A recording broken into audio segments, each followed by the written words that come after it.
My name is Chris Ames, and I'm the Digital Environments Director for North Point Ministries. And we handle the church's websites, mobile apps, and some key pieces of digital communication. Now, we're not social media, but a lot of what we do, we work closely with our social media teams in order to send emails or text message campaigns and that sort of thing.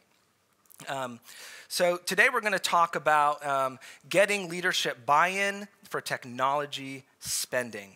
And I don't think anyone would disagree with me that people inside and outside the church are living an increasingly digital lifestyle.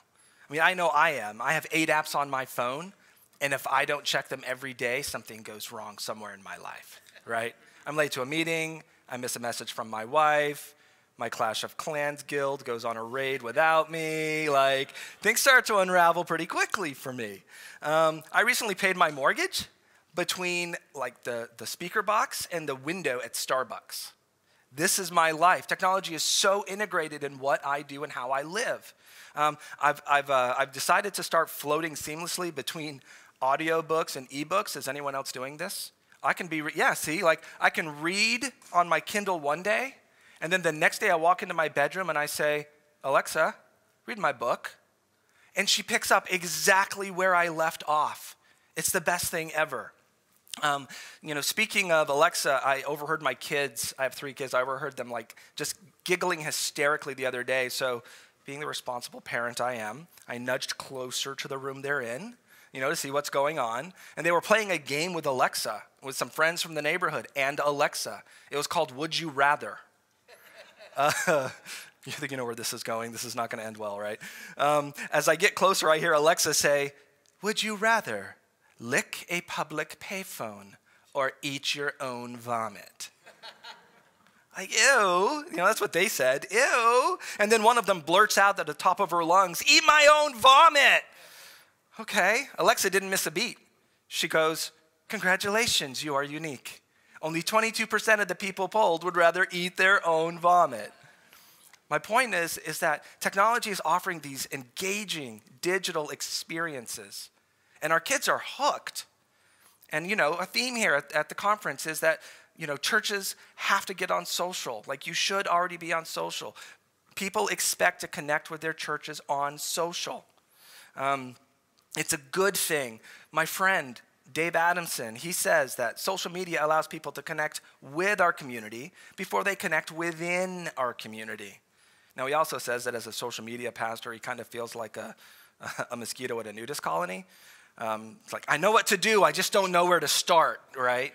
But that point aside, we expect people in our church or prospects who may come to our church, we expect them to stalk our website before they flirt with our facility. A friend moved to the Atlanta area recently, and this conversation came up about how he picked his doctor. He said, basically, I picked the one with the best website. Like, seriously, bro? I don't think you know how doctoring works, if that's your criteria. But his thought process was this. If they care about excellence on the outside, they're going to practice it on the inside, right? And this is how people's decision-making is going. Right or wrong, there it is. If social media is the new sidewalk, if your church website is the new porch, you'd better have great digital curb appeal if you want visitors. Now, you heard from my pastor Clay yesterday, and in case you're wondering, is he the same like offline as he is like on the stage? The answer is yes, that's him, like that's the guy. But recently he injected this phrase into our culture for 2018 at North Point Church, and he was inspired by somebody else. I think he borrowed it from Carrie Newhoff, who leads a great church up in Canada. But what he said was, the question he's asking North Point staff is this: if there's 168 hours in a week, and we try to be great at offering a great experience for 1 hour on Sunday when people give us their time, what are we offering them during the other 167 hours? How are we connecting with our community in these digital environments that aren't constrained by time, space, and staff availability or volunteer availability? You knew this before I started talking. There's never been a more important time for you to invest in information and technology and communication for your church. Now, you may be thinking right now, like, I get it. That's why I'm here. I'm at the conference because I get it. How do I convince my boss? Maybe you think your leaders are a roadblock. Maybe they've been a roadblock, legitimately. They said, no, that's a roadblock, right? That's like a wall. Maybe, perhaps, if you had more staff, you could move the needle. Maybe if you had a bigger budget, if you had more resources, you could make a real difference in the life of your church. Maybe. I mean, the problem could rest with your stewardship team, your elders, the lead pastor. That's the thing. If only the senior pastor was on board with this stuff. You may know where I'm going with this. Maybe the problem is you. Like, I had to ask myself this question. Maybe I'm the problem. Is the problem me? Because I believe it. Well, if you, I'd like to make the suggestion. Could it be that your church's ability to adapt to an increasingly digital culture hinges on your ability to speak the language of leadership? If there's something in you that knows technology could be a real game changer for your church, pay attention to that. Simultaneously, believe. Believe that God put you under the authority of your leaders for a reason. Maybe you're both supposed to grow through this. Now, it's not my responsibility to change my boss, which is kind of a relief, because I can't change myself most days, right? It's like, wow, that guy I was yesterday, I need to stop doing that. But it is my responsibility to attune myself to his or her leadership values. So today, I'm going to share how I built trust for staff headcount, for budget dollars, to help by adapting to the language of leadership in my organization.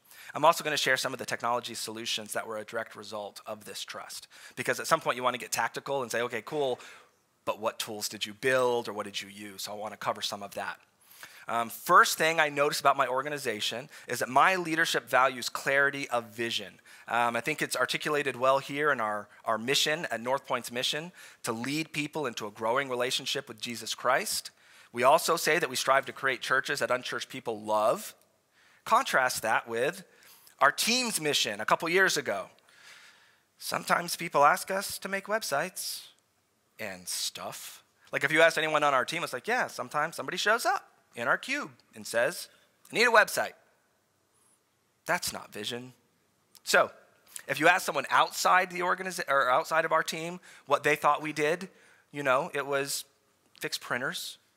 And I'm not trying to disparage anybody who may fix both websites and printers because, we went through that season too. But at this point in time, that wasn't what we were doing. And so their perception, the rest of the organization's perception was our reality. And we had to fix that. So what did we do? In a word, we went through a rebrand. We became North Point Digital Environments. We help ministries engage with unchurched people who are living an increasingly digital lifestyle. We believe our social channels, our websites, our mobile apps are environments through which guests travel, often before they ever step foot in a building. First impressions matter. Philosophically, as a team, we believe that if you let computers do what computers do best, it's going to let people do what people do best. We want to make sure that our technology decisions, our solutions, enrich human interactions, not replace them. We don't want to automate volunteers out of a job because when they volunteer, it grows their faith. Here's an example. So a pastor came to us from one of our churches and said they wanted to change the way guests were served on Sunday. Excuse me. So we were asked to make an iPad app for this new guest experience. Previously, if a volunteer on Sunday wanted to share information about a ministry with a guest, they'd have a conversation. And they would reference a printed brochure. In fact, we had this wall of brochures. It's like, oh, you need pastoral care? Let's talk, right? And so we were asked to replace this with an iPad solution. So in doing our research, we discovered a number of standalone kiosk apps, software, solutions that would serve up relevant information without the need for a volunteer. Some of you may have had this conversation in your churches already. So we ended up leveraging kiosk software. We did, but with a twist. We designed the interface to include limited information so that a person, a volunteer, is still necessary so they can have the conversation. They hold the iPad and they reference it when talking to a guest, and They can enter the guest email address or phone number so that later someone from the church or the volunteer themselves can connect with them during the week and follow up. See how they're doing. How's it going? I prayed for your mom. We created human kiosks because philosophically we believe that our technology should enrich human interactions, not replace them. Besides, we stole the idea from New Spring, and that's how they were doing it, and we were like, if it works for you guys, we are not ashamed or shy about being inspired by other churches. Most, if not all, of the great ideas in our organization, we were inspired by other churches. So, warning, or please talk. We would love to steal from you. So clarity of vision, it helped me speak the language of my leadership and build trust. My leaders cast vision to me. They expect me to cast it back to them. What does your boss value? What does your specific boss value? You should know that. The next thing, my leaders value good stewardship. This is about fiscal responsibility, low cost, high return. Some kids these days call it lean. Well, North Point is a lean organization, especially for our size. Well, even though this is true, our technology team had gotten into the habit of solving ministry problems by building custom solutions. This was overkill. Like, we weren't using the right fidelity for the task at hand. So, we made a shift. We adopted a partner, not pioneer mindset. I rewrote our developer, our coder job descriptions. The first line was, we solve problems, code is optional. I told the team, we're only going to build systems that are core to our DNA as a ministry, or where there isn't a viable option in the marketplace. And we're going to leverage software as a service platforms for everything else. Time and time again, we found that SaaS products are a better investment if you consider the total cost of ownership inherent in a custom-built system. They cost less, they bring less overhead, they can be managed by staff members with fewer technical skills. They're more reliable, they bring less drama than custom-built solutions. Here's a few of my favorites. These are things we use every day at North Point. You want to build a standalone website for a campaign or a ministry? Squarespace. You could use Wix or Weebly or any of those. Fire one up. Say yes to somebody and say, sure, you can build something for your ministry. Let's see how it goes. Grab a designer, an enterprising young designer, and let them go bananas on a Squarespace site. $12 a month. You want to launch a podcast for your church or ministry? No problem. Simplecast. Again, $12, get you started. You want to send targeted email campaigns based on gender, age, stage of life? MailChimp. We love us some MailChimp. We actually did a tour of their offices. MailChimp is great. Once a week, we will pull all the data out of Arena, which is our church management system, and we will flip the data on its side, carve it up into segments, and get it into MailChimp. So if someone comes to us and they say something like, we want to send an email to single mothers of middle school girls in 7th grade, not 6th, at Gwinnett Church. It happens. We got you. We got you. When you need it out by. That's what my team says. So targeted email. We want high signal, low noise, and you should want that for your people too. People are not tolerant of noise. They will unsubscribe from you in a minute. You want to provide the best digital giving experience to inspire generosity. Shocker, you know what I'm going to say here. Pushpay, obviously. This is who we use. Don't know how much. Don't know how much. IT guy. I'm sure someone around here can help you out. You want to send text message reminders to decrease the no-show rates for your events. Don't miss what I did here. I didn't say send text messages. That's a solution. What's the problem? We're throwing an event. 1,000 people registered. 750 showed up. We want more than that next time. How are we going to decrease our no-show rates? Technology has a way to help here. $25 a month, get you started. You want to share Sunday's message with those who miss church? eChurch has a great platform. We use Subsplash, but after Chris's keynote with some of the personalization stuff coming, we got to talk. We've accomplished more with the same headcount using the staff that has fewer tech skills. We've more easily monitored costs along the way. I'm using words that my leadership loves to hear. In fact, we've been watching our digital development budget migrate its way over to digital services year over year. And I think it's going to continue. And we're going to get better quality, less drama in our technical projects because of it. Our failure rate is going to go down. My leadership values good stewardship, and I shared them, these wins, to build trust. What is your leadership value? What technology solutions are you bringing to them that are perfectly aligned with what they value? So here's the last one I want to talk about here is continuous improvement. And it's based on one of North Point's staff values, which is make it better. Clay talked about that as well. And this is, good news here for me personally is that our leaders know if you want to make an omelet, you're going to break a few eggs. Not on purpose, but it's going to happen. And we break eggs sometimes. But consequently, because my leadership knows this, our culture is tolerant of failure. It's not a blank check, though. As long as our experiments, our trials, our prototypes, if they have guardrails, they're tolerant. So here's the kind of guardrails I'm talking about. We experiment with small projects, not big ones. We fire bullets, not cannonballs.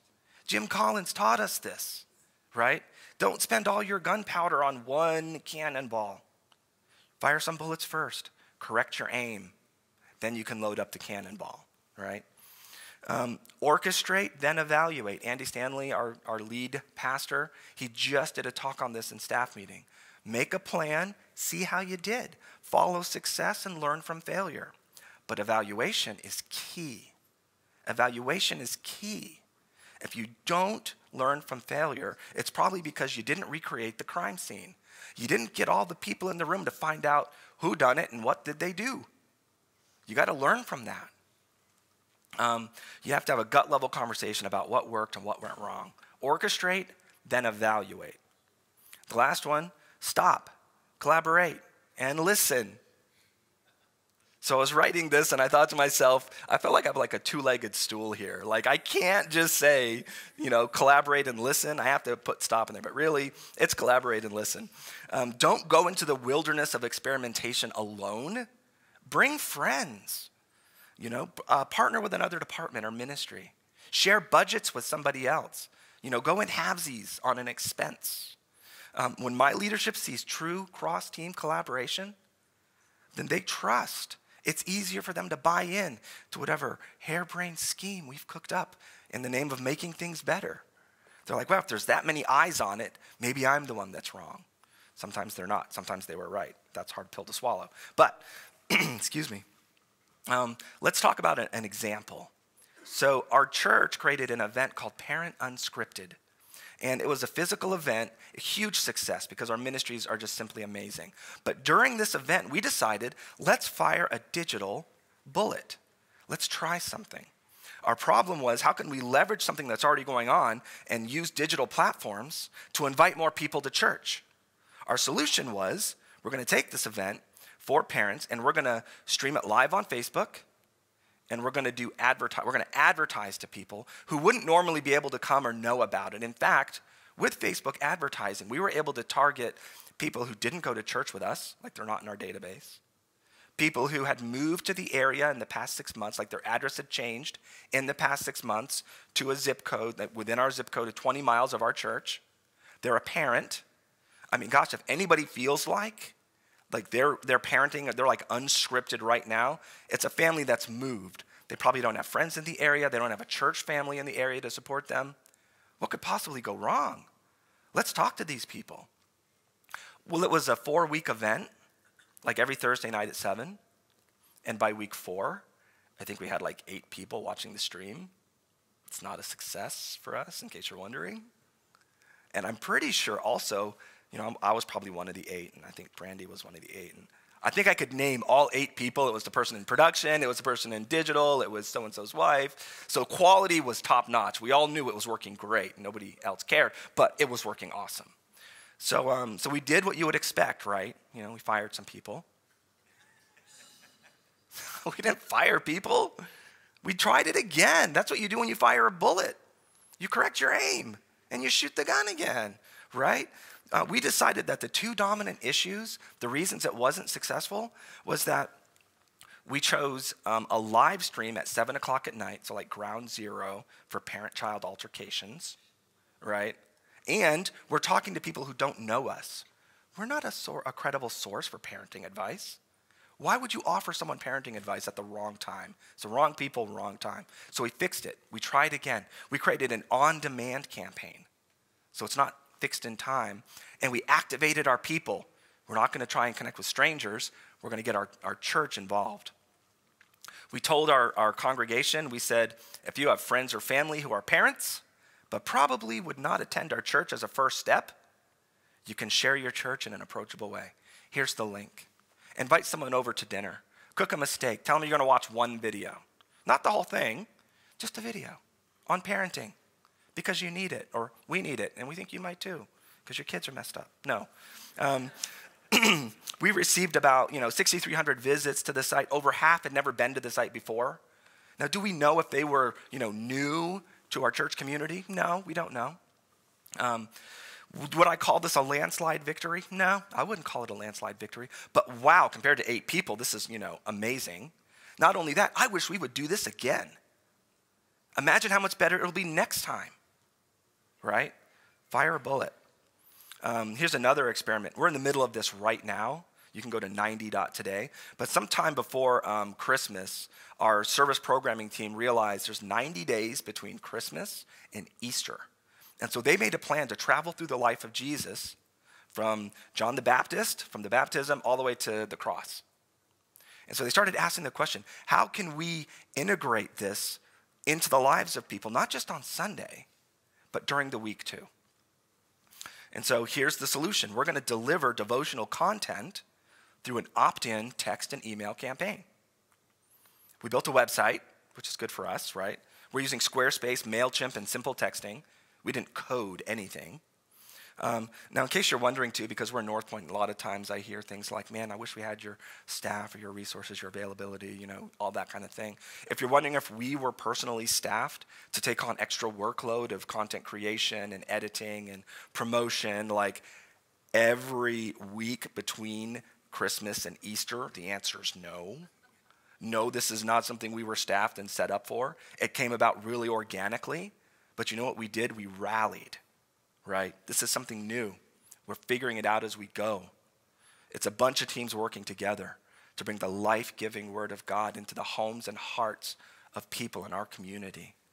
We're crushing it, us and the Lord. Our part as a church, it's to make it better and continuously improve how we reach people. So, side note, besides, we wouldn't have known this. We learned this. We learned that more people want to get this type of devotional content through text messaging, not email. I've heard people are leaving the email inbox. I believe it's true, right? Here's more evidence. So as we're thinking up our campaign strategies, let's not lose sight of this. Paying attention to how my leadership values continuous improvement, it helped me build trust. What is your leadership value? If your technology initiatives are truly aligned with what your leaders value, you're not going to experience resistance when it comes to getting buy-in. Your church's ability to adapt to an increasingly digital culture hinges on your ability to speak the language of leadership. So, I was asked to go in a few minutes and talk about kind of the trends that I see emerging in church technology. And as I thought through it, even disconnected from a lot of the content that I knew was going to happen here at the conference, as I thought through it, there were 2 trends or patterns that I felt were worth mentioning. And here's the first one. Personalization works. It works. Digital platforms built to deliver, digital platforms built to deliver personalized, predictive recommendations are driving human behavior. And meanwhile, the church is like, I guess. Think about it. Facebook wouldn't be Facebook if it didn't know you. Netflix wouldn't be Netflix if it didn't know you. YouTube wouldn't be YouTube if it didn't know you. Amazon wouldn't be Amazon if it didn't know you. Predictive recommendation, personalization works. I heard it said once that first you build your habits, and then your habits build you. In a very real and tangible way as a culture, we've turned over the task of habit building to technology companies like Facebook and Netflix and YouTube and Instagram. Great for shareholders. It's great for shareholders.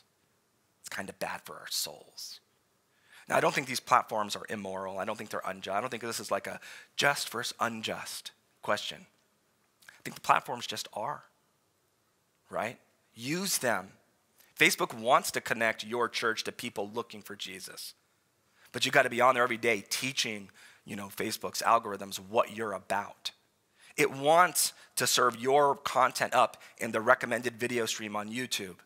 But you got to be posting content every day and tagging it and describing it so it knows how to get that in front of somebody who needs it.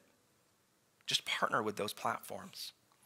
The conversation has been escalating in church circles for a few years now. I'm excited for church technologists and church technology companies to start delivering these digital platforms, mobile apps that can leverage and redeem these personalization techniques. So that's the first one, personalization, it just works. Here's the second. We got to think beyond the building. People are making significant life discoveries, and consequently, in a minute, they're making significant life decisions in these digital environments. Meanwhile, we're hoping they come to our church. We're hoping they come to our building.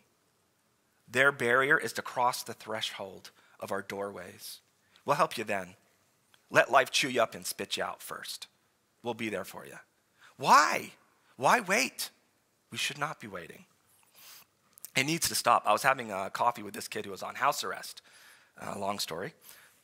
But he brought this into focus for me. He said, "Where do you think I learned how to shave?" I'm like, "Yeah, your dad?" "No, ain't seen him since he was 13. YouTube, of course. We knew it. We were all guessing. It's YouTube, right? Is it YouTube? It's YouTube. Where do you think I learned how to kiss a girl? YouTube. YouTube. We've got to stop expecting people to come to our churches. The noble craft of child raising has been outsourced to the platform where a video of Donald Trump saying the word China over and over and over again has 13 million views. We got to stop expecting people to come to us in order to engage with them. They shouldn't have to come to join our communities. There's never been a more important time for your church to invest in communication and technology. Your church's ability to adapt to an increasingly digital culture hinges on your ability to speak the language of leadership. Thank you.